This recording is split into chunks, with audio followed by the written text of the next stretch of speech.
अंतर्राष्ट्रीय कृष्ण भावनामृत संघ के संस्थापक और आचार्य श्रीला भक्तिवेदांत स्वामी प्रभुपाद की जन्म शताब्दी महामहोत्सव पर नामानंद विश्व संकीर्तन समाज ने फॉरेस्ट हिल्स न्यूयॉर्क में 1996 में 5 अगस्त से 11 अगस्त तक श्रीमद् भागवत कथा का आयोजन किया। श्रीला प्रभुपाद के प्रिय शिष्य, वेद विद्वान, सनातन धर्म के प्रचारक और वृंदावनवासी परम पूज्य श्रीमद् राधा गोविंद गोस्वामी महाराज ये कथा के वक्ता है। हरे कृष्णा कृष्ण कृष्ण हरे हरे, हरे राम राम राम हरे हरे। श्रीला प्रभुपाद की जय। मैं यह कार्य करूंगा, मैं भागवत सुनूंगा, तो यहाँ हम लोग संकल्प करेंगे। इसमें भागवत सुनने के पहले पवित्र होना पड़ता है। पवित्र होने के लिए भगवान का स्मरण किया जाता है। तो सब लोग बोलेंगे ओम पवित्रः अपवित्रः वा सर्वावस्थां गतोऽपि वा यः स्मरेत् पुंडरीकाक्षं सः बाह्य अभ्यंतरः शुचिः। तो यहाँ भगवान का चित्रपट है, आप लोग कृपया दर्शन करें और ध्यान करें। जो भी व्यक्ति भगवान श्री कृष्ण का, विष्णु का स्मरण करता है वो बाहर और भीतर से पवित्र हो जाता है। तो श्री विष्णु कहकर जल डालेंगे अपने ऊपर। श्री विष्णु 3 बार, श्री विष्णु। उधर जल देना चाहिए ना, जाकर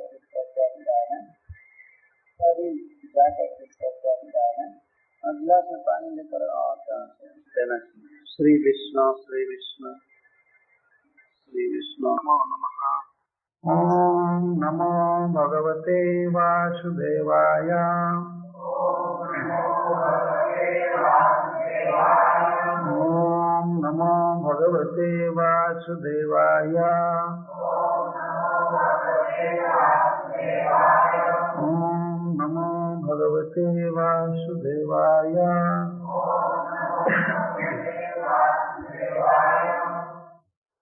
बंधुओं को मैं धन्यवाद देता हूँ। श्रीमद् भागवतम सुनने की लालसा से आप यहाँ जुटे हैं, एकत्रित हुए हैं। यह हमारी वैदिक संस्कृति है, भारतीय संस्कृति है। हम लोग आध्यात्मिक विषयों को सुनते हैं, जो जीवन का सबसे आवश्यक कर्तव्य है।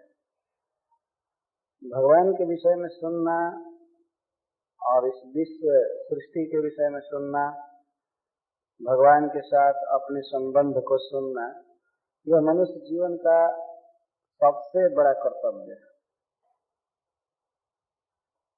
प्रायः इस युग में भी सुनने का बड़ा महत्व है।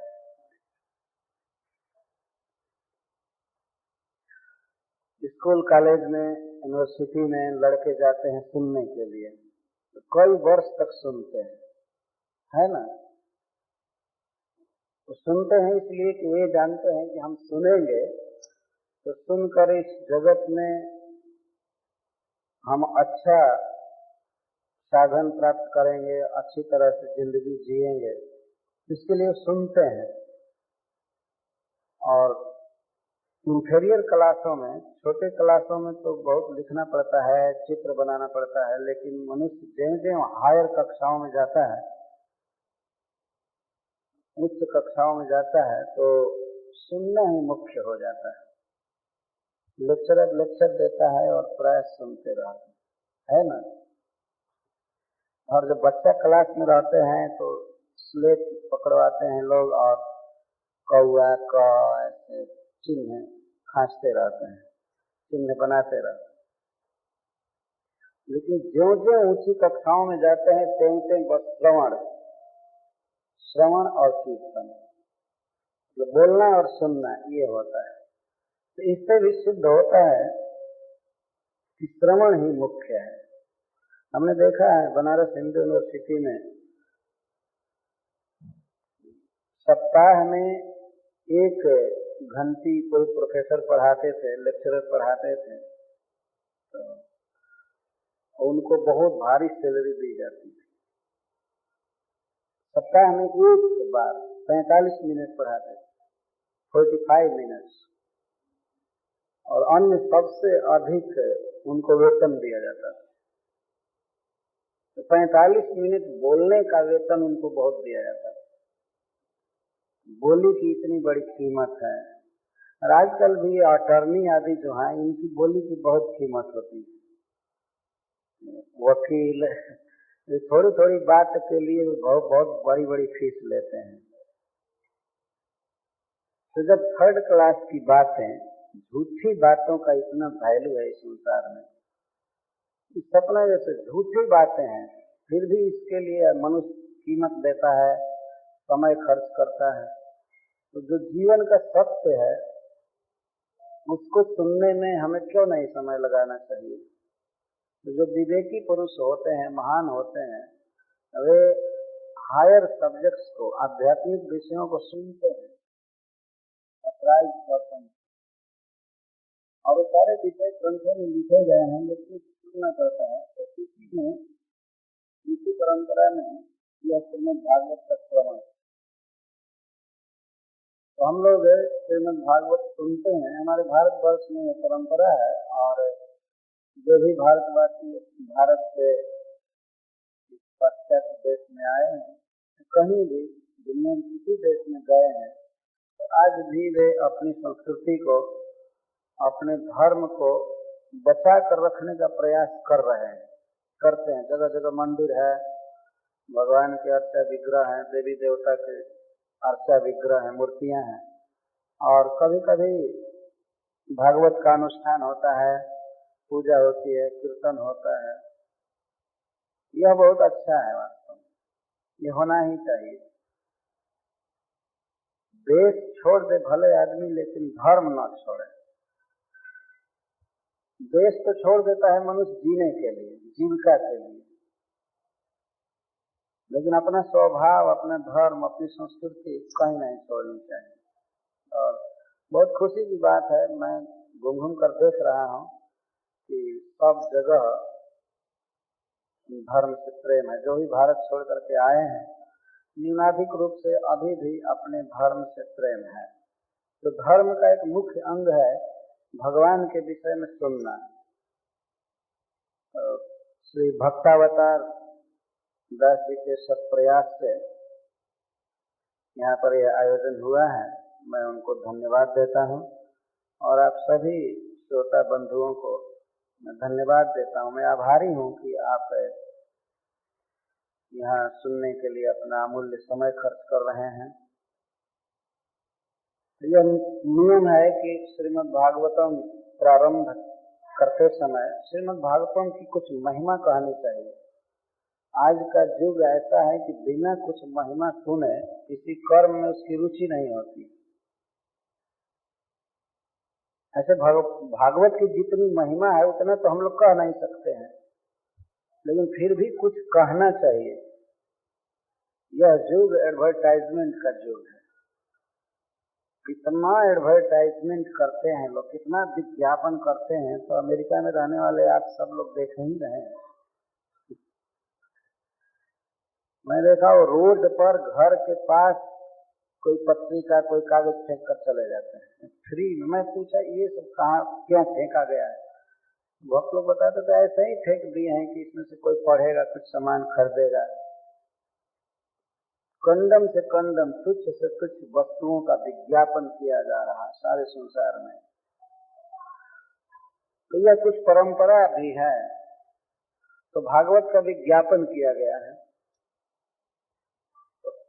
भागवत के विज्ञापन की महिमा की थोड़ी सी बात मैं कहूंगा, क्योंकि आज विलंब भी हो गया है। प्रथम दिन प्राय ऐसा होता है एक बार भागवत प्रारंभ होने वाला था बंबई में, हमारे मंदिर में 9 बजे प्रारंभ होने वाला था दिन के समय, और बज गए 11 बज गए चालू होने में। तो एक जज आए थे कथा सुनने के लिए, बीके दुबे, ब्रजेंद्र कुमार दुबे उनका नाम था, वो जज थे, और 9 बजे आकर बैठ गए थे कुर्सी पर सुनने के लिए। मैं भी बैठ गया था 9 बजे आकर, लेकिन और सब सजाने में, ये सब करने में 11 बज गया। कथा प्रारंभ होने से पहले ही जज साहब ने कहा कि स्वामी जी हमारा एक प्रश्न है, आई हैव ए क्वेश्चन। मैंने कहा पूछिए। उन्होंने कहा कि आप लोग झूठ क्यों बोलते हैं? जब आप लोग 9 बजे समय दिए थे तो 11 क्यों बजाए? ये मेरा प्रश्न है। मैं कहा कि मैं इसका उत्तरदायी नहीं हूं, मैं तो बैठा था 9 बजे, मैं उत्तर नहीं दूंगा, लेकिन मैं और लोगों की तरफ से उत्तर दे रहा हूं कि कोई भी ईश्वर नहीं है, भगवान नहीं है, जो चाहे वो हो जाए। हम लोग तो बहुत बहुत काम सोचते हैं, ये काम अब हो जाए, अब हो जाए, तब तक कोई ट्रैफिक हो जाती है। घर से निकले थे राइट टाइम, बीच में कोई एक्सीडेंट हो जाता है, कार वहां 10 मिनट रुकी रह जाती है। तो हम तो ईश्वर है नहीं, भगवान है नहीं, दीन जीव है, कभी भी कुछ देर हो सकती है। और यह प्रोग्राम भी अपने घर से दूर जगह पर हो रहा है। ये स्कूल है, स्कूल का कोई दूसरा परमाणु होता है, वातावरण प्रत्येक चीज जुटाना पड़ता है यहाँ, तो इसलिए देर हो ही जाती है। मैं उनको उत्तर दिया इस तरह से। वो तो हमारे मंदिर में प्रोग्राम हो रहा था, बंबई मंदिर में, चाहते हुए भी विलम्ब हो जाता है। वास्तव में चाहते हुए भी चाहता है कि न विलम्ब हो, लेकिन विलम्ब हो जाता है। इसके लिए आप क्षमा करेंगे। तो भागवत की महिमा थोड़ी सी मैं कह रहा हूँ। संसार में अतिहीन वस्तुओं का भी एडवर्टाइजमेंट करना पड़ रहा है। शिव शास्त्र में श्रीमद् भागवतम का भी एडवर्टाइजमेंट है, विज्ञापन उसको कहते हैं संस्कृत में। तो जैसी परंपरा है उसके अनुसार मैं प्रारंभ कर रहा हूँ। एक बार नैमिषारण्य में सूत गोस्वामी से वहां के ऋषियों ने पूछा।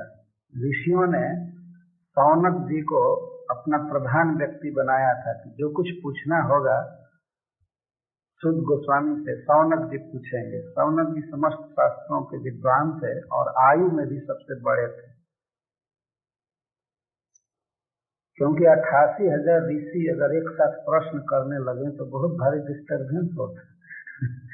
सब अंगुली उठाते, 1 क्वेश्चन मेरा है। इसलिए सबने चुन लिया था कि जो कुछ पूछना होगा सौनक जी पूछेंगे, और दूसरे लोग नहीं पूछते थे। सबके मनोभाव को, प्रश्न को वे जान जाते थे, तो वे पूछते थे। तो उन्होंने पूछा, सूत गोस्वामी आपने बहुत शास्त्र पढ़ा है, आप बहुत गुरुजनों का संग किए हैं और दीर्घजीवी भी हैं, आपका बहुत बड़ा अनुभव है, बहुत आपने सुना है। तो हमारा एक प्रश्न आपसे यह है कि समस्त शास्त्रों को पढ़ने के बाद और आचार्यों के मुख से सुनने के बाद आपने मनुष्यों के हित के लिए कौन सा साधन निश्चित किया है? कौन ऐसा कार्य है जिसे मनुष्य कर ले तो उसे और कुछ करना बाकी नहीं रहेगा?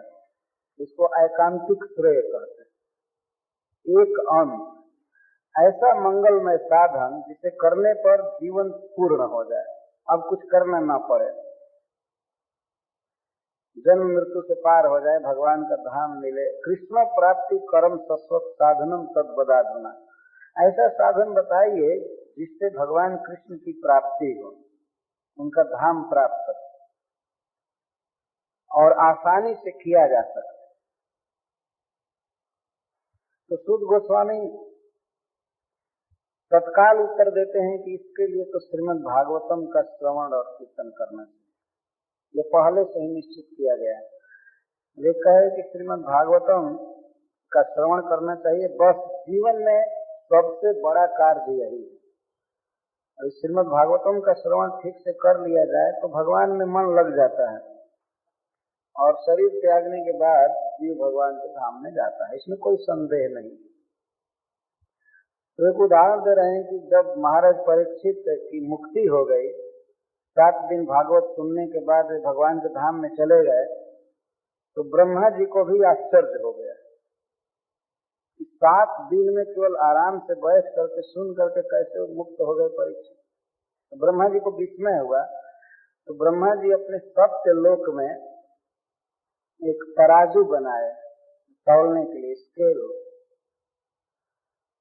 बनाए, और श्रीमद् भागवतम को एक पलड़े पर रखे एक तरफ, और दूसरे तरफ योग, तप, ब्रह्मचर्य, दान, विविध प्रकार के साधन रखे, सारा वर्णाश्रम धर्म का पालन आदि सारा बटखरा चढ़ाए एक तरफ। बहुत भारी भारी थे, लेकिन सब मिल करके भी भागवत के सामने हल्के हो गए, भागवत गंभीर हो गया। और ऋषियों के सामने ब्रह्मा जी सब कर रहे थे। यह तराजू बनाने का मतलब है ब्रह्मा जी ने मन में विचार किया, सोचा और ऐसा किया। अथवा वहाँ के जन लोग, तप लोग, सत्य लोग के ऋषियों को उन्होंने साफ दिखाया कि देखो इस तरह से श्रीमद् भागवतम सबसे बड़ा है। और यह श्रीमद् भागवतम वास्तव में केवल बड़ा ही नहीं है, यह दुर्लभ भी है। जिन्होंने पुण्य नहीं किया है, जिनके जीवन में सत्कर्म नहीं है, शुभ कर्म नहीं है, उन लोगों की रुचि भागवत सुनने में होती ही नहीं। इसके लिए एक अधिकार भी होता है।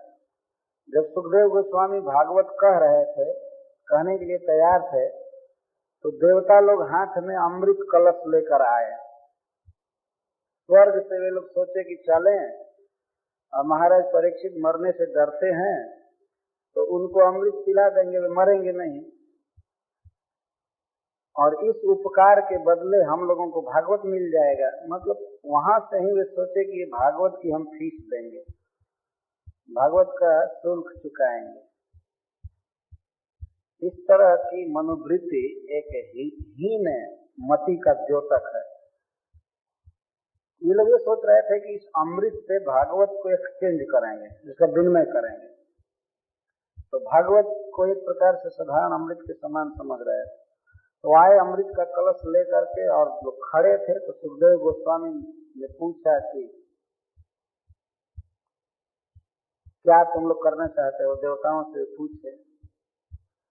तो कहे कि देवता लोग कहे कि महाराज परीक्षित अमृत पी लें और हम लोगों को कथामृत दीजिए इस उपकार के बदले।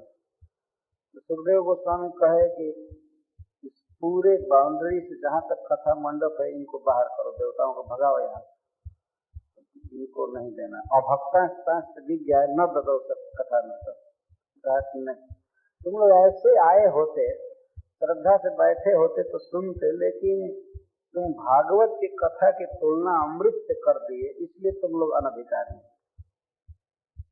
तुम नहीं दिए, देवताओं को वहां बैठने नहीं दिया गया, वो भगा दिया गया, तुम नहीं सुनने लायक।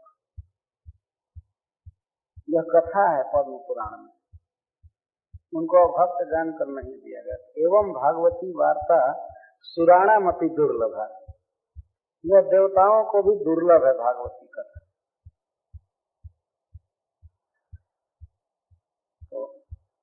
फिर इसकी महिमा इस तरह की है। सूत गोस्वामी आगे कथा कहते हैं कि एक बार नारद मुनि इस पृथ्वी को सर्वोत्तम जानकर घूम रहे थे, इस पृथ्वी पर भ्रमण कर रहे थे।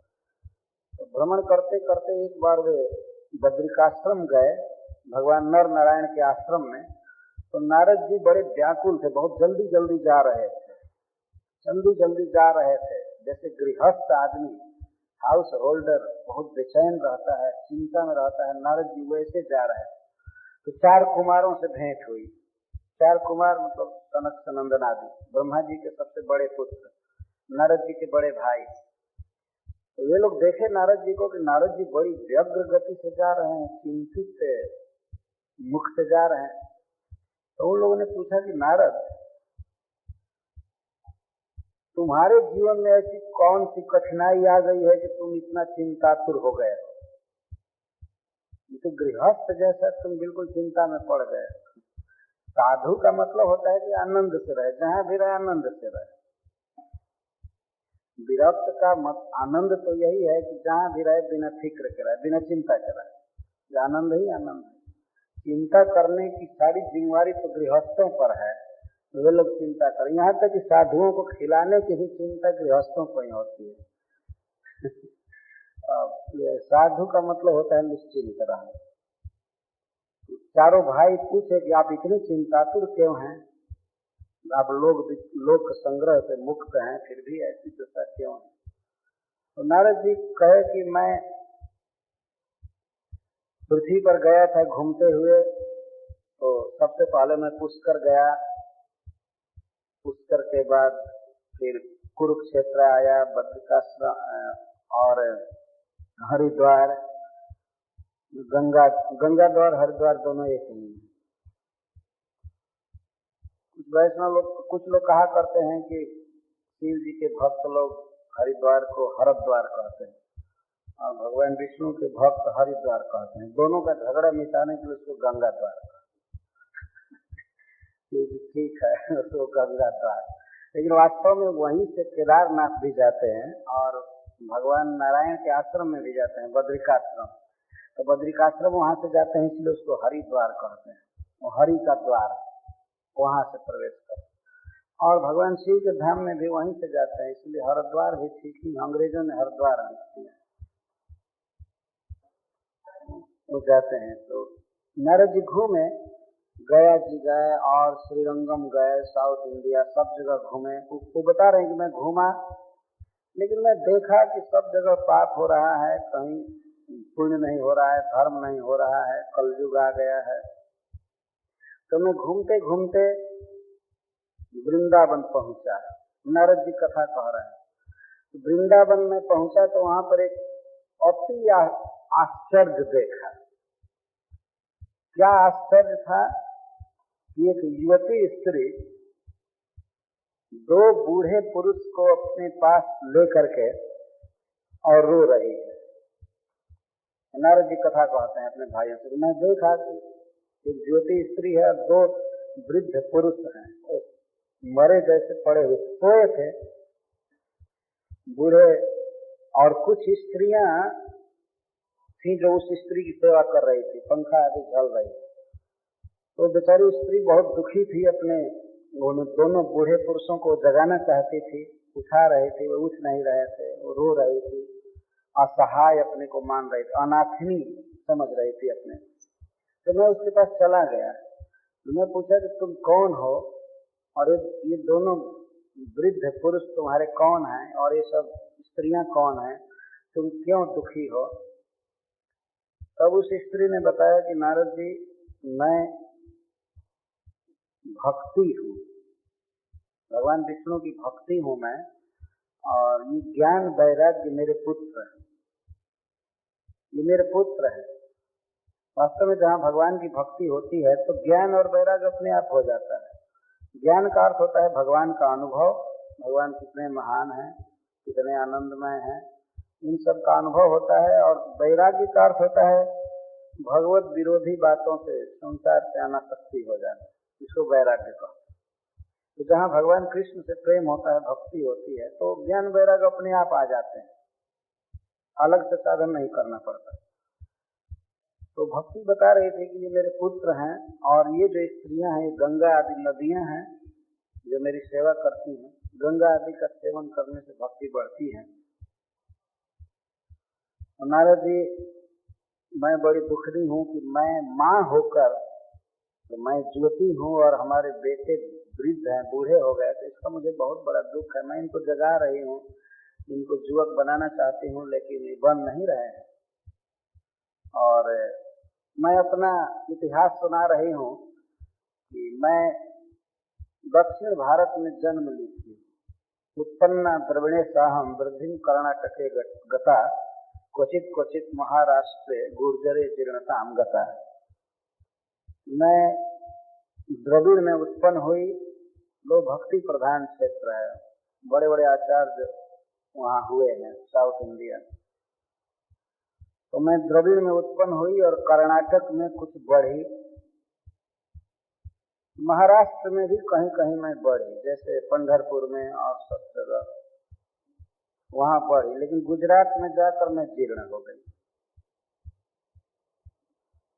ये भक्ति आत्मकथा कह रही है, भक्ति गुजरात में जाकर जीर्ण हो गई।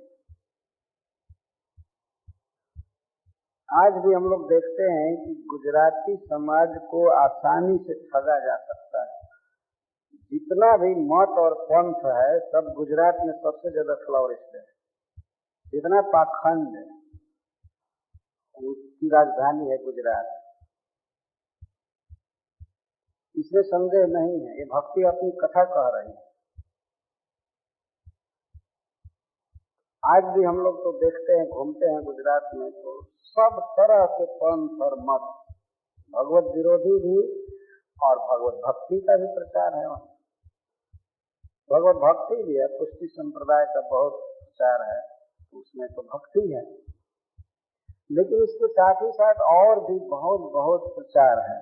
तो भक्ति की आत्मकथा कोई गलत नहीं है। तो मैं गुर्जरे जीर्णताम गता, नारद जी पूछते हैं कि गुजरात में क्या हो गया तुमको? तो कहती है पाखंडा मैं पीड़िता, पाखंड रोग ने मुझे घेर लिया। भक्ति में पाखंड नहीं हो सकता है, मतलब चारों तरफ पाखंड का प्रचार हो गया गुजरात में। पाखंड का क्या मतलब होता है? खंड का अर्थ संस्कृत में चिन्ह होता है। पाखंड पाप का चिन्ह पाखंड कहलाता है, मतलब भीतर से कुछ और परंतु बाहर से साधु, बाहर से महात्मा का भेष लेकिन भीतर से दूसरा, इसको पाखंड कहते हैं। जैसे इंद्र जब पृथु महाराज का घोड़ा चुराए थे तो वे ऊपर से बहुत बहुत साधुओं का वेश बना रहे थे। बिल्कुल कृष्ण भक्ति के विरुद्ध, विष्णु भक्ति के विरुद्ध जो मत है वे भी अपने को साधु के रूप में पेश करते हैं, क्योंकि बिना साधु के रूप में पूजा नहीं मिलती। अपने मत का प्रचार करने के लिए उन्हें भी साधु का रूप दिखाना पड़ता है, इसको पाखंड कहते हैं। तो भक्ति कह रहे कि मैं वहां गई और इस तरह से छिन्न हो गई, लेकिन घूमते घामते मैं वृंदावन आई तो मैं पुनः तरुणी हो गई, मैं ज्योति हो गई। लेकिन मैं बहुत चिंता करती हूँ कि मेरे बेटे कैसे जवान होंगे, कैसे जगेंगे। तो हे नारद जी, आप तपोधन हैं, आप ब्रह्मा जी के मानस पुत्र, ब्रह्मा जी के पुत्र हैं। आपकी कृपा से प्रहलाद महाराज माया पर विजय पाए, ध्रुव महाराज माया पर विजय, ध्रुव महाराज ध्रुव लोक प्राप्त किए। बड़े बड़े राजा आपके शिष्य होते हैं, महान पुरुष। तो आप कृपा करके मेरा दुख दूर कीजिए, आप कोई उपाय कीजिए। आपके दर्शन से प्रायः शांति होती है, आप कुछ उपाय कीजिए। तो नारद जी को बड़ी दया आई, वे भक्त थे ही, भक्ति का दुख दूर करने के लिए वे उपाय करने लगे। उपाय करने में सबसे पहले उस ज्ञान वैराग्य को, दोनों बूढ़ों को जगाने लगे। अरे ज्ञान उठो, अरे वैराग्य उठो, कान में बोलते थे। जब नहीं उठे तब वेद वेदांत घोषे से गीता पाठ है मुहुर मुहुर प्रबोधितो। वेद वेदांत पढ़ने लगे नारद जी, वेद पढ़ने लगे, वेदांत पढ़ने लगे, यहाँ तक गीता का भी पाठ बारंबार कर रहे थे। तो गीता का पाठ सुनने पर कुछ कुछ किंचित किंचित उत्थित, कुछ कुछ उठे, लेकिन फिर सो गए। वेद वेदांत घोष हुआ, ये सब सुनाया गया, गीता का पाठ सुनाया गया, तो ज्ञान वैराग कुछ उठा। मतलब गीता सुनने पर कुछ ज्ञान वैराग होता है, यह सिद्धांत। लेकिन फिर शिथिल हो जाता है, जहाँ विषय बयार आती है, विषय का झोंका आता है कि वो ज्ञान खत्म हो जाता है, वैराग भी नष्ट हो जाता है, तो फिर वो सो जाते हैं। तो नारद जी बड़ी चिंता में पड़े, अब हम क्या करें। वेद वेदांत का घोष करने पर, पाठ करने पर, गीता पाठ करने पर भी ज्ञान वैराग नहीं जग रहे हैं, तो बड़ी चिंता में पड़े। तो भक्ति को उन्होंने कहा कि अच्छा ठीक है, तुम यहाँ धीरज रखो, यदि मैं भगवान का दास होऊंगा तो तुमको घर घर में प्रचारित करके रहूंगा। अन्य धर्मों का तिरस्कार करके यदि तुमको मैं घर घर में नहीं स्थापित कर दिया तो मैं कृष्ण का दास नहीं। ठीक है, तुम चिंता मत करो। इसके बाद नारद जी ऋषियों के आश्रम में पहुंचने लगे और पूछने लगे कि ऐसी ऐसी बात है, भक्ति की दुर्दशा है, ज्ञान वैराग्य मरे जैसे हो गए, उपाय बताइए। तो वे लोग शास्त्र खोल खोल करके पढ़ पढ़ करके कहते थे, जब वेद वेदांत और गीता पाठ से वो ज्ञान वैराग्य नहीं जगे तब असंभव है जगना। कुछ लोग तो ये सुनते थे कि नारद जी पूछने आ रहे हैं तो लोग भाग जाते थे कि हमारी बेइज्जती न हो, हम तो कुछ जानते नहीं, अब कौन सा साधन बताएं।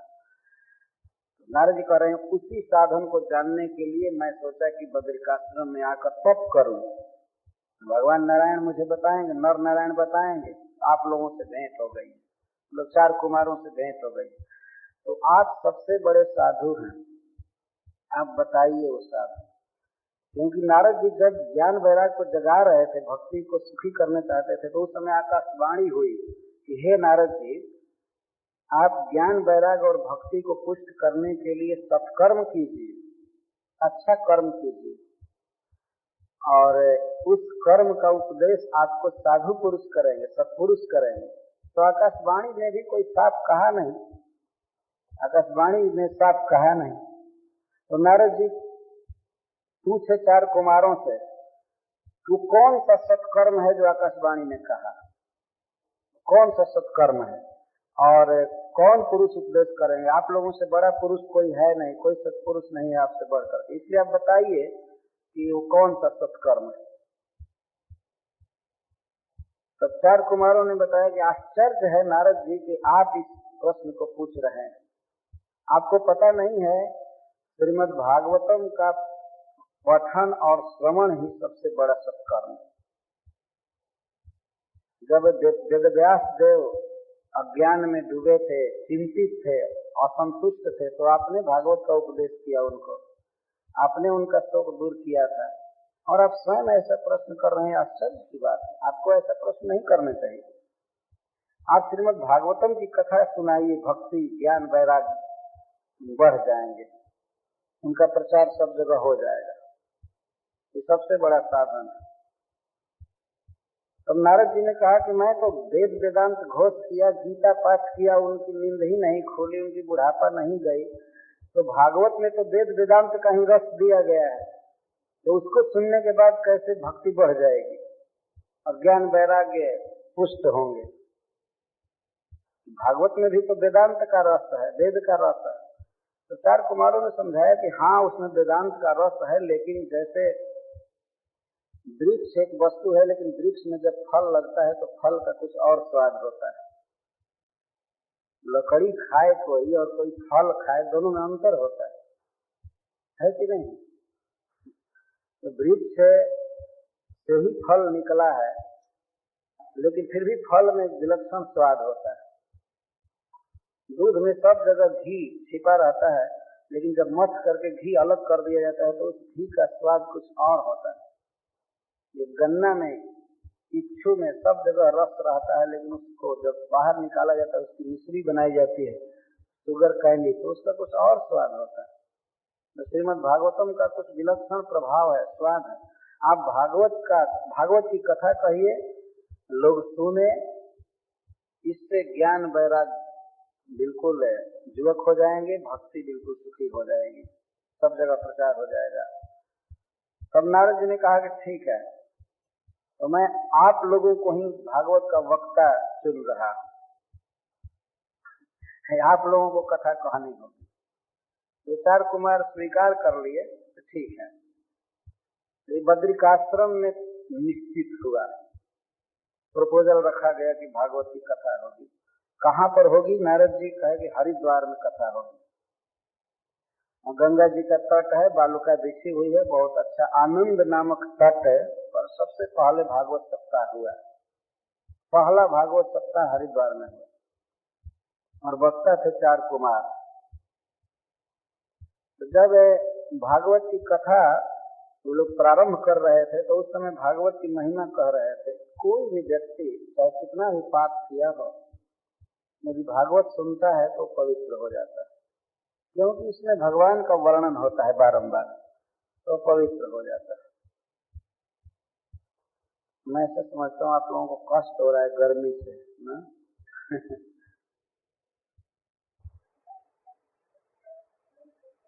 यदि एसी नहीं बना होता शुरू से ही तो आदमी को कोई कष्ट नहीं होता है। वही कष्ट दे रहा है वास्तव में। तो नारद मुनि भागवत के प्रथम श्रोता बने, भागवत सप्ताह के। जो विचारी है,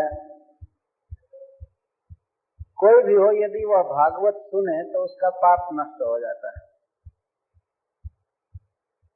बहुत प्रकार के पापों का वर्णन किए हैं चार कुमार। कहते हैं कोई भी व्यक्ति हो उसे भागवत सुनना चाहिए, भगवान की शरण में आना चाहिए। भागवत सुनने का मतलब है भगवान के निकट आना, भगवान के गुणों का वर्णन किया जाता है। तो नारद जी ने पूछा कि कोई ऐसा व्यक्ति है पूर्व इतिहास में जो बहुत बड़ा पापी हो और भागवत सुनने से ही परम पवित्र हो गया हो।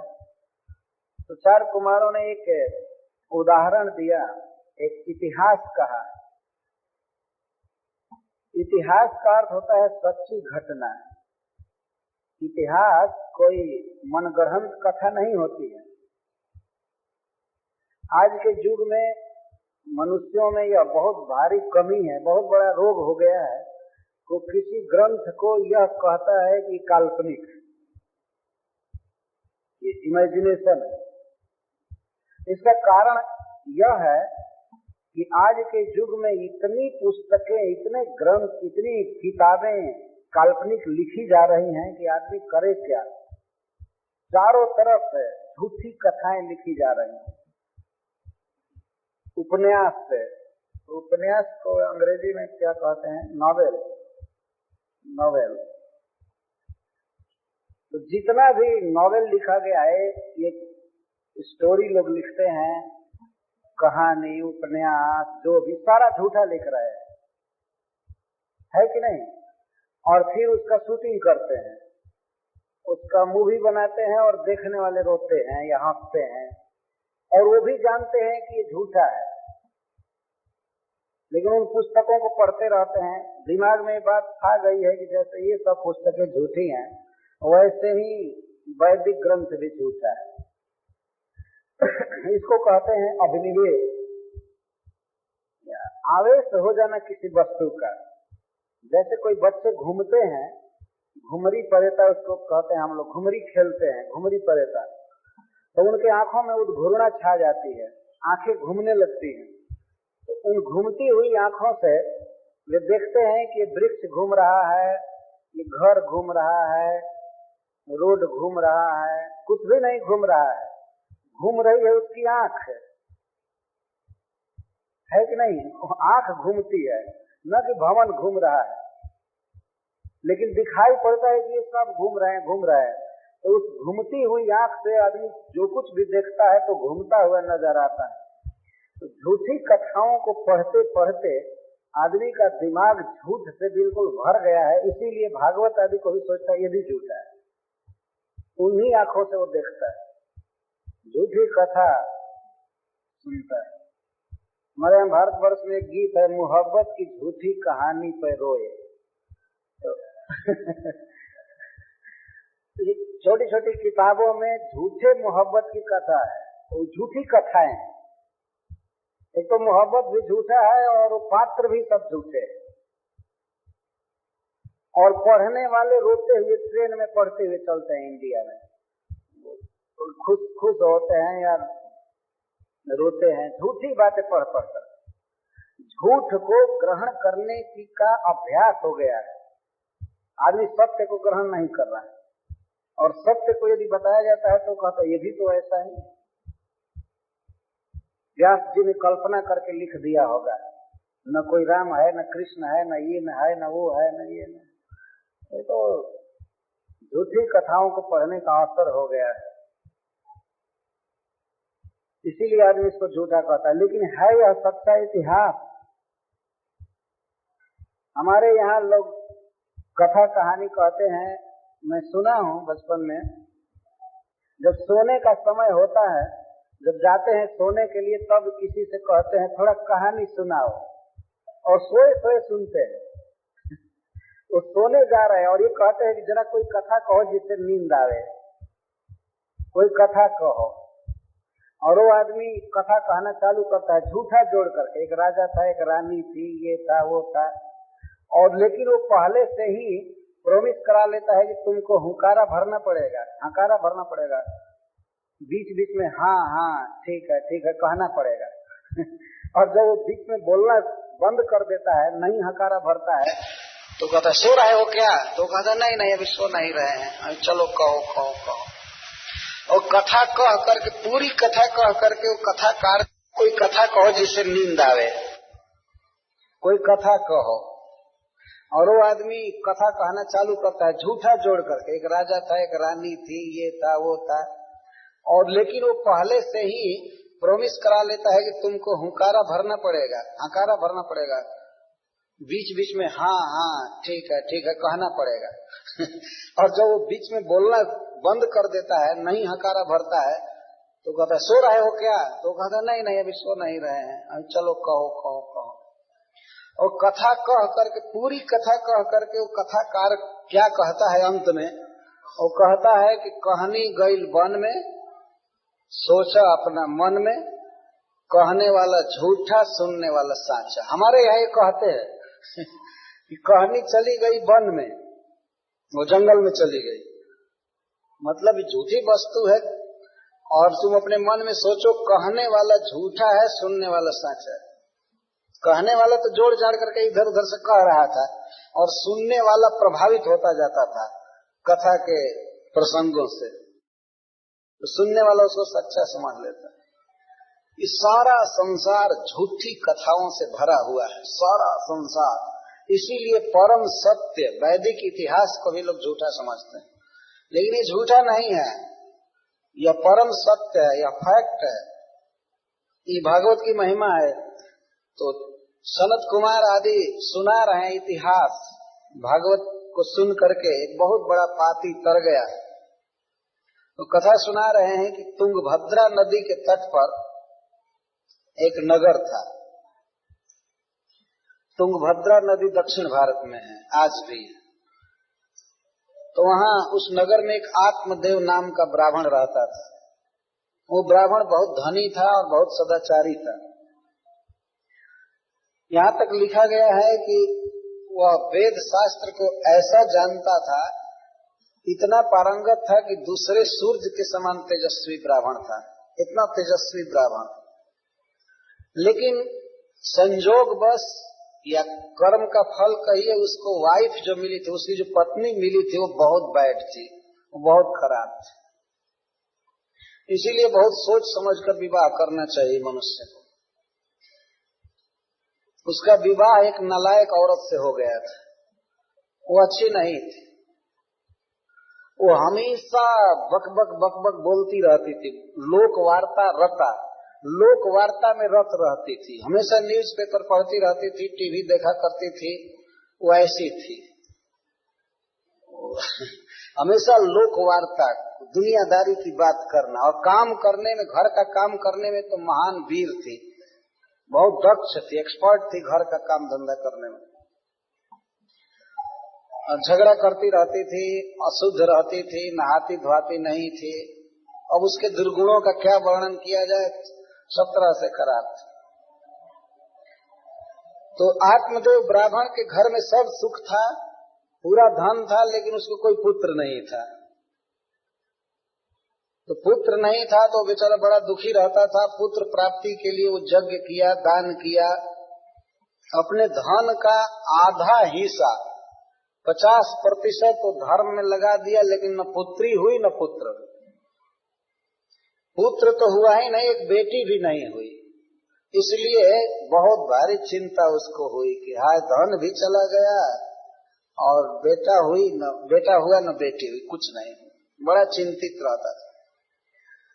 और ऐसी लोक में मान्यता है और शास्त्रों में भी लिखा गया है कि जिस व्यक्ति को पुत्र नहीं होता है और यदि वह स्वयं धर्म का आचरण नहीं किया है तो उसका आगे का जीवन बड़ा खतरा से पूर्ण रहता है। अगर पुत्र है तो पुत्र कुछ ऐसा सत्कर्म कर देता है जिससे पिता की सदगति हो जाती है। इसीलिए पुत्र की कामना करनी चाहिए मनुष्य को। सुयोग्य पुत्र होना बहुत अच्छा है। कई ऐसे इतिहास हैं। प्रहलाद महाराज ने अपने पिता को तार दिया, सगर महाराज के पुत्रों को भगीरथ जी ने तार दिया। ऐसी बहुत सी घटनाएं हैं। तो पुत्र होना आवश्यक है। आजकल के लोग तो विवाह करना चाहते हैं, लेकिन वो चाहते हैं कि हमको कोई संतान न हो, बस बिल्कुल राक्षस हो गए हैं। उनको इंद्रिय तृप्ति चाहिए, बाकी कोई जिम्मेवारी नहीं चाहिए किसी के पालन पोषण और इधर पाश्चात्य देश में मैं तो सुना हूं कि अपने घर से लड़का को निकालने के लिए लोग पार्टी देते हैं कि आज हम इसको घर से बाहर कर रहे हैं, आइए हमारे यहाँ खाइए पीजिए और आशीर्वाद दीजिए कि हमसे इसका कोई नाता न रहे, ये चला जाए जहाँ जाना हो चला। ये ऐसा देश है, ऐसा समाज। लेकिन वैदिक समाज ऐसा नहीं है। पुत्र में और पिता में बहुत घनिष्ठ प्रेम होता है और दोनों एक दूसरे के सहायक होते हैं। लोक परलोक में सब जगह सहायक होते हैं। तो उसको बड़ी चिंता हो रही थी। वो एक दिन वो घर से निकल गया। आत्मदेव ब्राह्मण उद्विग्न होकर घर से निकल गया और सोचा कि अब क्या करूं। तो गया एक जगह, एक सरोवर था, तालाब। तो वहां पानी पिया। पानी पी करके बैठा था, तब तक एक ऋषि आए, एक सन्यासी आए उधर से। तो सन्यासी भी जल पिए सरोवर का। एक पेड़ के पास बैठे, वृक्ष के पास बैठे, तो ये गया उनसे मिलने के लिए। बड़े तेजस्वी सन्यासी थे, बहुत तेज था उनका प्रभाव था। तो गया और उनके आगे जाकर प्रणाम किया वो आत्मदेव ब्राह्मण और रोने लगा, फफक कर रोने लगा। तो सामान्य आदमी के हृदय में भी दया उत्पन्न हो जाती है। वो तो सन्यासी थे, दयालु थे। पूछने लगे कि अरे भाई तुमको क्या चिंता है, क्यों रो रहे हो, मैं तुम्हारी क्या सहायता करूं, क्या हेल्प करूं, बोलो। तो वो कहा कि क्या कहूं महात्मा जी, मैं अपने दुख का कारण, मेरे घर में जो फल आता है, जो फ्रूट आता है, वो थोड़े ही समय में सड़ जाता है। मैं अपने घर में जो भी गाय रखता हूँ वो भी बांझ हो जाती है। जो वृक्ष लगाता हूँ उसमें भी फल नहीं आता है। हमारे हाथ का दिया हुआ कोई देवता लोग नहीं ले रहे हैं, पितर भी नहीं ले रहे हैं, क्योंकि मैं बिना बेटा का हूँ, बिना पुत्र का हूँ। बिना पुत्र का होना एक पाप है। इसलिए मैं अब मरने के लिए आया हूँ, मैं आत्महत्या करना चाहता हूँ। ये झूठ बोल रहा था। साधु में दया उत्पन्न करने के लिए ये बात कह रहा था। मैं मरने आया हूँ और मैं आपके सामने ही अब मरना चाहता हूँ।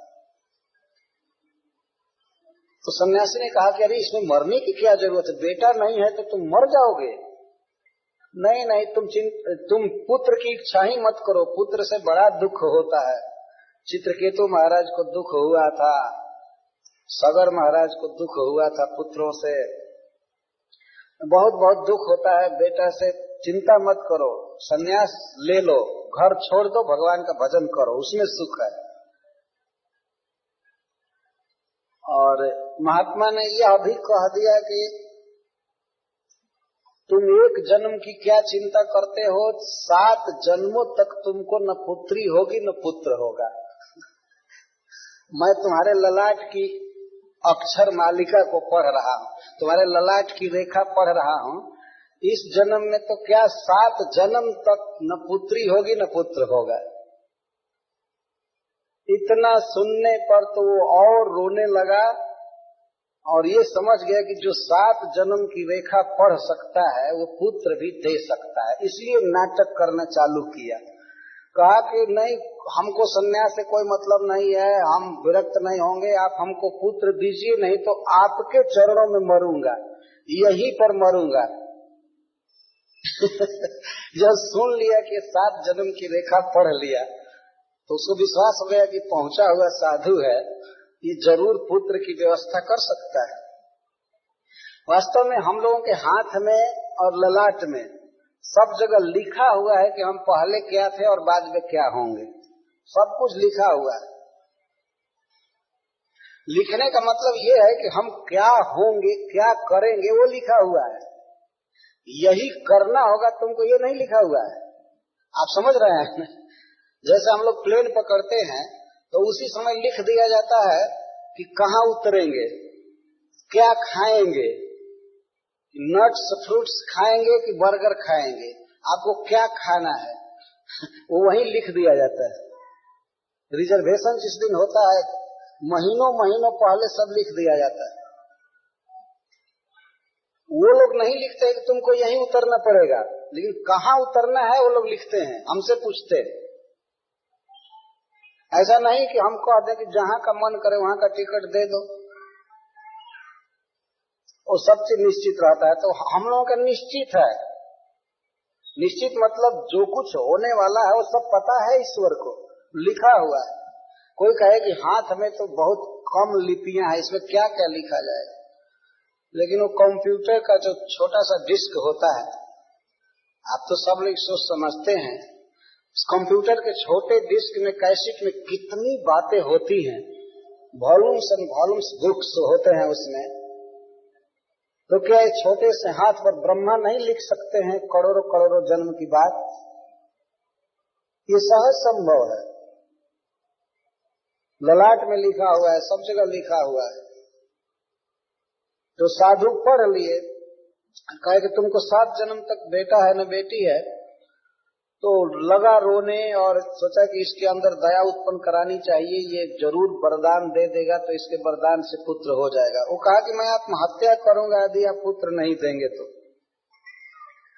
तो महात्मा फिर द्रवित हो गए। उन्होंने कहा कि अब क्या करें, मेरे सामने इतना हठ कर रहा है। तो एक फल दिए, एक फ्रूट दिए, फल दिए और कहे कि इसे ले जाकर अपनी पत्नी को खिला देना, इसे बड़ा सुंदर पुत्र होगा, बड़ा अच्छा पुत्र होगा।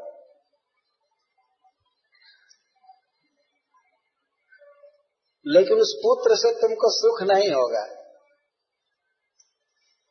तो ये सोचा कि शायद उदंड हो जाएगा, हमारा बेटा उच्छृंखल होगा इसलिए दुख होगा। लेकिन something is better than nothing, कम से कम बेटा तो हो जाए, भले सुख मिले या न मिले, तो चलो बेटा हो जाए। तो फल दे दिए और लेकर के फल गया, अपनी पत्नी को दिया, कहा कि देखो इसको ये खाना है। और महात्मा ने बहुत बहुत नियम बनाया है कि तुमको जब तक गर्भ रहे तब तक सत्य बोलना है। पुत्र होने के बाद चाहे 24 घंटे झूठ बोला करना, लेकिन कम से कम जब तक गर्भ है तब तक सत्य बोलना है, स्नान करके रहना है, सदाचार का पालन करना है। बहुत बहुत नियम बताया। तो उसको तो फल खाना नहीं था, उसे पुत्र की इच्छा नहीं थी। और जो स्त्री थी वो बहुत बदमाश थी, उसको पुत्र की इच्छा नहीं थी और सोचती थी मैं ऐसे ही सुखी हूँ। तो कहा कि फल खा लो, तो वो कहती है कैसे खा ले, सन्यासी का दिया हुआ फल बिना नहाए खा ले? अरे नहाऊंगी, पूजा पाठ करूंगी, इसके बाद खाऊंगी। जाइए आप अपना काम कीजिए, अपना जॉब देखिए, आप जाइए अपने काम पर, ऑफिस जाइए, चाहे कुछ भी जाइए, हम खा लो। उसको खाना नहीं था। तो जब उसका पति चला गया अपने जॉब पर, तो वो अपनी सखी से रो रो करके कहने लगी क्या करूं, देखो ये फल लाया है, फल खाने पर गर्भ हो जाएगा, हमारे लिए बहुत भारी समस्या उत्पन्न होगी। फल भक्षेण गर्भ स्यात् गर्भेण उदर वृद्धिता, फल खाने से गर्भ हो जाएगा, गर्भ से पेट बढ़ जाएगा, पेट बढ़ जाने से कम भोजन होगा और कम भोजन होने से कम शक्ति हो जाएगी, तो घर का काम धंधा कैसे होगा। इस तरह से विचार कर रहे कुतर्क जोग उपस्थित कर रही। इस संसार की सभी स्त्रियां इसी राक्षसी जैसा सोचने लगे तब तो सृष्टि ही बंद हो जाए। खाने को नहीं मिलेगा, अल्प शक्ति हो जाएगी, तो घर का काम नहीं होगा। और कदाचित गांव में डकैती पड़ेगी, चोर आएंगे, लूटे पीटेंगे, तो सब लोग तो भाग जाएंगे, लेकिन मैं भारी शरीर वाली कैसे भागूंगी। अभी से सोच रही कि गांव में चोरी होती ही रहती है, डकैती होती है, डाकू लोग लूटते हैं, तो और सब लोग भाग जाएंगे, मैं पकड़ी जाऊंगी। प्रहलाद की माता के समान मैं पकड़ी जाऊंगी। ब्राह्मणी थी, इसीलिए इतिहास पुराण सुनी थी, जानती थी, लेकिन सदाचारी नहीं थी। और फिर कहती है कि कहीं सुखदेव गोस्वामी की तरह यदि बच्चा बाहर नहीं आएगा तो मैं तो ऐसे ही मर जाऊंगी। ये भी वो कहती है। सुखदेव जी की कथा सुनी होगी। ब्राह्मण की पत्नी थी तो घर में कुछ कथा वार्ता चलती होगी, और किसी तरह से गर्भ नहीं यदि अच्छा से हुआ, वैसे भी मरना होगा, ये होगा वो होगा, मैं तो क्या करूं, और मैं इतनी सुकुमारी हूं कि मैं गर्भ धो नहीं सकती हूं। और मान लो यदि प्रसव हो भी जाए तो मैंने सुना है कि प्रसव में बहुत दुख होता है, मैं यह दुख सहने के लिए तैयार नहीं, मैं ये दुख नहीं सहूं। किसी भी नारी के हृदय में एक लालसा होनी चाहिए कि मैं पुत्रवती बनूं। हम लोग अपने देश में, भारतवर्ष में देखते हैं कि लड़की सयान होती है तो उसके मन में एक लालसा होती है कि मैं मां बनूं। पत्नी बनने के बाद वो मां बनना चाहती है, और यह बहुत अच्छा विचार है वास्तव में। लेकिन ये धुंधुली, उसका नाम धुंधुली था, वो धुंधुली करे नहीं, मैं प्रसव करने में मर सकती हूँ, इसलिए मैं इस फल को नहीं खाऊंगी। वो सोच रही थी, रो रो कर कह रही थी कि क्या उपाय किया जाएगा, अगर गर्भ नहीं होगा, मान लो फल नहीं खाऊंगी और गर्भ नहीं होगा तो मेरा पति पूछेगा कि क्या प्रभाव हुआ, साधु का दिया हुआ फल व्यर्थ हो नहीं सकता है, तो पूछेगा कि क्यों नहीं गर्भ हुआ, तो वैसे वो पीटेगा, वैसे हमको मारेगा, अब मैं क्या करूं। और कदाचित यदि पुत्र हो भी जाए तो फिर उसका मल मूत्र साफ करो, धोवो, दूध पिलाओ, ये सब करो, इतना झंझट मुझसे नहीं होगा। तो जिससे बात कर रही थी वो उसकी बहन थी, तो वो कही कि देखो मुझे पुत्र होने वाला है, मैं भी गर्भवती हूं, तो तुम ऐसा काम करो कि फल तो तुम मत खाओ, इसे गाय को खिला दो, देखा जाएगा कि साधु का वरदान क्या काम करता है। तो गाय को खिला दो फल, तुम मत खाओ, लेकिन दिन पर दिन बनावटी गर्भ दिखाया करना, पति के साथ कभी मत बैठना, दूर दूर रहना, और प्रति वीक में, प्रति सप्ताह में कपड़े की तह बढ़ाते जाना, तो पेट पर कपड़ा बांधते बांधते उसको ऊंचा करते जाना, और पति से सटना मत, उससे बात मत करना, तो समझेगा कि गर्भ बढ़ रहा है। और जब मेरा बेटा होगा, मेरा बेटा पहले हो जाएगा, जब तुम्हारा तो बेटा होगा नहीं तो मैं हल्ला करूंगी कि मेरा बेटा मर गया, मैं तुमको दे दूंगी अपना बेटा, और मैं हल्ला करूंगी कि मेरा बेटा मर गया, और तुम कहना कि पता नहीं क्यों हमारे स्तनों में दूध नहीं आया, तो मैं सुनी हूँ कि मेरी बहन का बेटा हुआ था, वो मर गया है, तो पति जी उसको बुला दीजिए, वो इसको पाल पोस दे, वो दूध पिला दे। वास्तव में गर्भ जब होता है माँ को, तो भगवान दूध भेजते हैं, माँ के स्तनों में दूध देते हैं बच्चे के लिए, लेकिन उसको तो बेटा होता नहीं, इसलिए दूध आने का प्रश्न ही नहीं। ये दो स्त्रियों ने मिल करके आपस में साठगांठ किया, और दैव जोग से किसी को इसका पता नहीं चला, तो उस बच्चे को ला करके ये दे दी, और हल्ला हुआ कि इसको लड़का हुआ है, लड़का हुआ है, आत्मदेव ब्राह्मण को पुत्र हुआ है, बधाई बज रही थी, दान दिया जा रहा था, और कुछ काल के बाद गाय ने भी पुत्र दिया, बहुत सुंदर। तो सब लोग प्रशंसा करने लगे, देखो जब आज शुभ दिन आता है तो सब ओर से लाभ होता है, इसको एक दिन बेटा नहीं हो रहा था, आज गाय तक बेटा दे रही है अब गाय से भी बेटा हो रहा है, देखो पुण्य। और किसी को इस रहस्य का पता नहीं। तो इस तरह से वो धुंधुकारी जो था, इसकी बहन का लड़का, वो महाखल हो गया और मुर्दा छू करके भोजन करता था, चोरी करता था, बहुत बहुत दुष्कर्म किया, उसके दुष्कर्मों का वर्णन पद्म पुराण में दिया गया है। अंत में वो अपनी माँ को एक दिन पीटा, खूब पीटा कि कहाँ धन रखी हो, सारा धन दो। तो जा करके रात में कुएं में गिरकर मर गई। अब इससे उसके पाप का परिमाण है, आप समझ सकते हैं कितना बड़ा पापी था वो। माँ कुएं में जाकर गिरकर मर गई। तो पिताजी घर छोड़कर चले गए। अंत में वो अपने घर में 5 वेश्याओं को लाया। 5 वेश्याओं को लाया और वेश्याओं की मांग तो बहुत बड़ी होती है।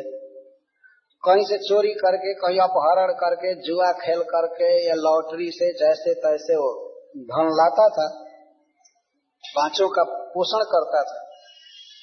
बहुत ज्यादा चोरी किया, घर में बहुत धन इकट्ठा हो गया। तो उन स्त्रियों ने एक दिन मीटिंग किया, 5 ने, कि भाई इतना अवैध धन ला रहा है जगह जगह से, तो किसी दिन सरकार पकड़ेगी, पूछेगी कि तुम्हारा कौन सा फैक्ट्री चल रहा है, कहाँ से धन आया है, ये सारा धन कहाँ से आया है। सारा पता चल जाएगा कि चोरी का धन है, तो वो तो पकड़ा जाएगा, हम लोग भी जेल जाएंगे। इसलिए एक काम करना चाहिए कि इसको अब जान से मार देना चाहिए, इसकी हत्या कर देनी चाहिए, नहीं तो हम लोग जेल की हवा खाएंगे। तो 5 ने मिल करके रात में उसको मारना चालू किया। मर नहीं रहा था। अंत में उसके मुख में वे कोयले का अंगार डाल करके मार, जलता हुआ अंगार उसके मुख में डाले, तड़प तड़प कर मर गया। और इसके बाद वो भयंकर प्रेत हो गया। और वो स्त्रियां उसी रात उसके शव को, उसके लाश को उसी घर में दफना दिया, उसी घर में जमीन के अंदर कर दिया। और लोग पूछते थे कि वो धुंधुकारी जी अभी नहीं आए, इस बार बहुत दूर चले गए हैं क्या? तो वो लोग कहती थी हाँ, धन के लोभ से बहुत दूर चले गए हैं इस समय, वो कहती थी। और किसी दिन बारी बारी से वे निकल कर भाग गई। गोकर्ण जी भी घर छोड़ करके चले गए थे। इसके भाई, उनको पता लगा कि मेरे भाई को वेश्याओं ने मार दिया है, तो वे गए गया जी में पिंडदान किए। इसके बाद अपने गांव पर आए, घर में सोए थे आंगन में, तो कभी हाथी के रूप में, कभी भेड़ा के रूप में, कभी हवा के रूप में, आंधी के रूप में, ऐसे उनके सामने आ रहा था। तो गंगा जी का पानी लिए थे कमंडल में, वो छिड़के उस पर, तो उसे बोलने की शक्ति आ गई और बोला कि हे भैया, मैं आपका भाई धुंधुकारी हूँ, मैं बहुत बड़ा पापी हूँ, मुझे वेश्याओं ने इस तरह मार दिया है, मैं दुर्गति में पड़ा हूँ, आप मेरा उद्धार कीजिए। तो गोकर्ण जी ने कहा कि तुम्हारे उद्धार के लिए मैं गया जी में श्राद्ध करके आया हूँ, इससे तुम्हारी मुक्ति नहीं हुई। तो धुंधकारी कहता है कि सैकड़ों गया श्राद्ध से भी मेरी मुक्ति नहीं होगी, कोई दूसरा उपाय कीजिए, कोई दूसरा बलवान साधन कीजिए। तो गोकर्ण जी कहा कि ठीक है, तुम शांति से रहो, मैं उपाय करूंगा। वो रात भर रहे। सवेरा जब हुआ तो ब्राह्मणों की बस्ती थी, ब्राह्मणों का गांव था। गोकर्ण जी ने कहा कि हमारे भाई की दुर्गति हो गई है, ऐसे ऐसे क्या उपाय किया जाए? तो कोई कुछ नहीं बता रहा था। लोग कहे कि जब गया जी में श्राद्ध करने से मुक्ति नहीं हुई तो अब कोई उपाय नहीं है। अंत में गोकर्ण जी भगवान सूर्य को रोके, कहे कि आप जगत के चक्षु हैं, जगत को जीवन देते हैं, प्रकाश देते हैं, आप बताइए कि मेरा भाई कैसे मुक्त होगा। तो सूर्य भगवान ने कहा कि आप इसके लिए श्रीमद् भागवत का सप्ताह वाचन कीजिए, श्रीमद् भागवत की कथा कहिए, आपका भाई सुनेगा तो मुक्त हो जाएगा, इसमें संदेह नहीं है। तो गोकर्ण जी भागवत सप्ताह रखे और ये भावना किए, जैसे हम लोग संकल्प ले रहे थे भागवत सुनने का, तो उन्होंने भाई की ओर से संकल्प किया कि हमारा भाई सुने। तो उस धुंधुकारी के लिए कोई स्थान नहीं था, वहां एक सूखा बांस था, पोल गाड़ा गया था, तो उसी बांस में वो आकर के बैठ गया और सुनने लगा। प्रथम दिन कथा जब पूरी हुई तो बांस का एक पर्व फटा। रोज लोग सुनते थे कि कथा के बाद बांस का पर्व फट रहा है, पोर फट रहा है, लेकिन लोग समझते नहीं थे। अब में 7वें दिन जब 7वां पर्व फटा तो धुंधुकारी पार्षद रूप में प्रकट हुआ, भगवान विष्णु के पार्षद के रूप में। इस पाप ही केवल नहीं गया बल्कि उस संसार से मुक्त हुआ, भगवान का साक्षात पार्षद बना। और हाथ जोड़ करके वो धुंधकारी गोकर्ण जी से कहा कि धन्य है भागवत की वार्ता, केवल 7 दिन भागवत सुनने से मेरे सारे पाप नष्ट हो गए और मैं भगवान के धाम में जाने का अधिकारी हो गया। यह प्रत्यक्ष इतिहास है, वास्तव में यह सच्ची घटना है। तो भागवत की महिमा स्वयं ही धुंधकारी अपने मुख से कहा कि धन्य है भागवत की वार्ता। और उसने उपदेश भी किया, इस शरीर को हम अजर अमर नहीं रख सकते हैं। प्रातः जत संस्कृतम चानम सायं तच्च विनश्यति। देखते हैं सवेरे जो अन्न बनाया जाता है वो शाम को बासी हो जाता है, तो उसी अन्न से बना हुआ शरीर कैसे अजर अमर हो सकता है? जो अन्न या फल स्वयं ही सड़ जाता है उसको खा करके हम शरीर को अजर अमर बना नहीं सकते। तो जब तक हमारा शरीर है तब तक हम भगवान की भक्ति करें, भागवत पढ़ें, भागवत सुने। धुंधकारी उपदेश किया और कहा कि देखो मैं प्रमाण हूं कि भागवत सबसे बढ़ करके है, सबसे बड़ा साधन है। और 7 दिन बैठ करके सुनना होता है, इसमें और बहुत प्रयास नहीं है। कुछ नियम हैं भागवत सुनने के। एक नियम यह है कि 7 दिन तक मनुष्य को पूर्ण ब्रह्मचर्य का पालन करना चाहिए, स्त्री या पुरुष दोनों को पूरा ब्रह्मचारी रहना चाहिए 7 दिन। ये नियम लिखा गया है। और यदि संभव हो तो जमीन पर सोना चाहिए। इधर बहुत भारी भारी गद्दा पर लोग सोते हैं, वैसे नहीं सोना चाहिए 7 दिन तक। नीचे अधः शयनम, अधः शयनम, नीचे सोना चाहिए। पता नहीं इस देश में इस अधः का क्या अर्थ होगा। हम लोगों के यहाँ तो सीधे जमीन पर सो जाते हैं लोग। तो देश काल के अनुसार कुछ कुछ तो नियम का पालन करना ही चाहिए। और एक और नियम है कि भक्ति से विमुख लोगों के साथ 7 दिन तक बात नहीं करनी चाहिए। जो लोग पाखंडी होते हैं, भगवान विष्णु की निंदा करते हैं, मूर्ति पूजा आदि नहीं मानते हैं, उनके साथ 7 दिन बात न करें। ये नियम लिखा गया है। भाषण न करे, क्रोध न करे किसी पर। क्रोध का कारण भी हो, अवसर भी आ जाए तब भी चुप रहे, क्रोध न करे। और घर की चिंता छोड़ करके भागवत सुने। हमारे भारतवर्ष में तो बहुत देर तक लोग भागवत सुनते हैं, सवेरे भी, दोपहर के बाद भी, रात में भी। लेकिन यहाँ तो केवल शाम को रखा गया। ये है देश का अंतर, इसको देश काल कहते हैं। लेकिन कम से कम अपने काम धंधा से छुट्टी पाने के बाद शाम को 2 घंटे तक भागवत सुने, भगवान उससे ही प्रसन्न हो जाएंगे। इस प्रकार इसके कुछ नियम हैं। तो हम लोग अपेक्षा करते हैं कि श्रोताओं को जरूर यथाशक्ति नियमों का पालन करना चाहिए। जब तक ये शरीर है, इसी शरीर से धर्म करना है, कर्म करना है, नियम पालन करना है। अगर ये शरीर चला जाएगा तो फिर नियम पालन का भी कोई प्रश्न नहीं रहेगा। दूसरे जीव कोई नियम पालन नहीं करते हैं, ऊपर का बनाया हुआ नियम पालन नहीं करते। जैसे कुकुर है, कुकुर मतलब डॉग, कुत्ता। कुत्ता के लिए आदमी नियम पालन करता है, वो पालन नहीं करता है। ऐसा दिमाग आज के आदमी का हो गया। देख रहे कुत्ते की सेवा करते हैं। एक दिन मैं गया था एक स्टोर हाउस में ह्यूस्टन में, तो एक भक्त बताया कि केवल केस कटाने का $80 लगता है एक जगह पर, केस को एक डिजाइन में कटाने का। और कुत्ता का वहीं पर एक व्यक्ति कटा रहा था, उसको $100। कुकुर का केस कटाया जा रहा था, उसका $100 लग रहा था।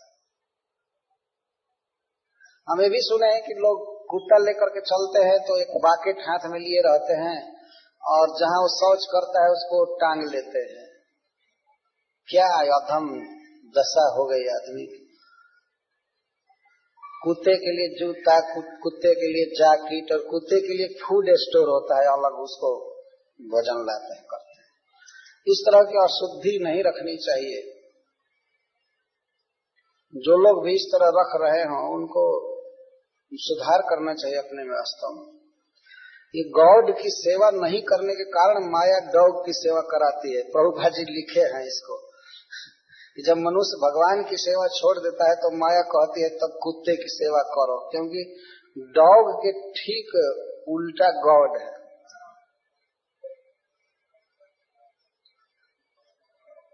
गॉड की सेवा करे, शाम सुबह उनकी आरती करनी चाहिए, प्रणाम करना चाहिए भगवान को, घर में चित्र रख करके। आजकल तो घरों में लोग कुत्ते बिल्ली यही सब दुकान दुकान से खरीद करके रख देते हैं सब जगह बड़ा विकट युग आ गया है।